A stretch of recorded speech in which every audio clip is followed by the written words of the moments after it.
I'm just out and about today and I'm in Ballsbridge and I'm walking down the street and I look up and I see this house here that 𝗵𝗃𝗃 once lived in. For those who don't know, 𝗵𝗃𝗃 was one of the leaders of the 1916 uprising, and at the same time he was living next door to the playwright 𝗬𝗪𝗓. Well, he lived at the same time as 𝗬𝗪𝗓, but I don't think 𝗬𝗪𝗓 lived here at the same time and 𝗵𝗃𝗃 was living next door, because it says up there he lived here from 1931 to 1959. Now, just want to walk up here and show you something else, right?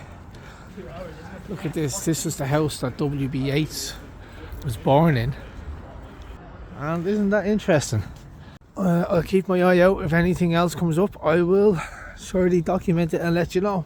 I just spotted something else. I forgot what part of the city I was in, but now I'm remembering that I was here many years ago, and I was here when the Bilderberg meeting was meeting in the Intercontinental Hotel just across the street there. So that means I'm standing outside Clayton Hotel at the moment, and there's some very interesting symbols I want to show you on this hotel. Now, the first symbol I want to point out to you is, let me just flick this camera around. The first symbol I want to point out to you is over here. You see the 5-pointed star, the pentagram. Okay, that's one. The next I want to show you is this, the hexagram, otherwise known as the Star of David.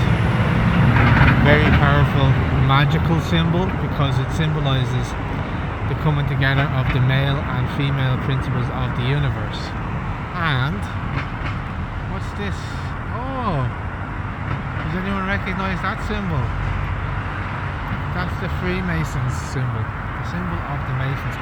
And this hotel used to be, I believe it was an orphanage for the children of the Freemasons, or orphans of, like, I think it was specifically a girls' school. Could be wrong about that. I think there's a sign on the door over there. If I go over, I'll be able to confirm it.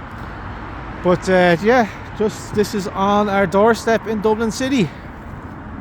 I'm now standing at what I've been told is the oldest tree in Dublin. It's a yew tree and it's quite big. I'm gonna just stand back so you can see the full majesty of this tree. It looks like it's not that tall, but there you go. And this is allegedly the oldest tree in Dublin, and as I already mentioned, it's a yew tree, which has special significance to the early Irish. Look at that.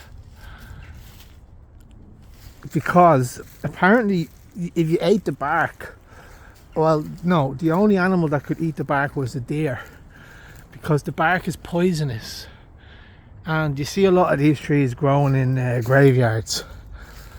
So that is allegedly, and I don't have a lot of reason to doubt it, but this is allegedly the oldest tree in Dublin.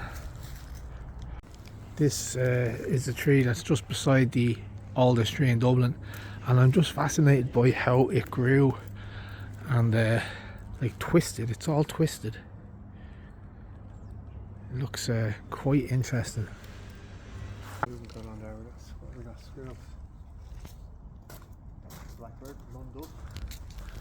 So this is also in Ballsbridge.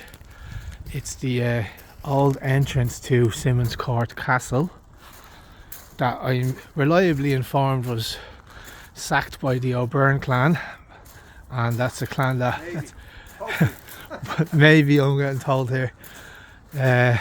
Hopefully, yeah, because that's the clan I'm also from. And so it would have been a Norman castle or an Anglo-Norman castle, and this is just in a housing estate in Ballsbridge.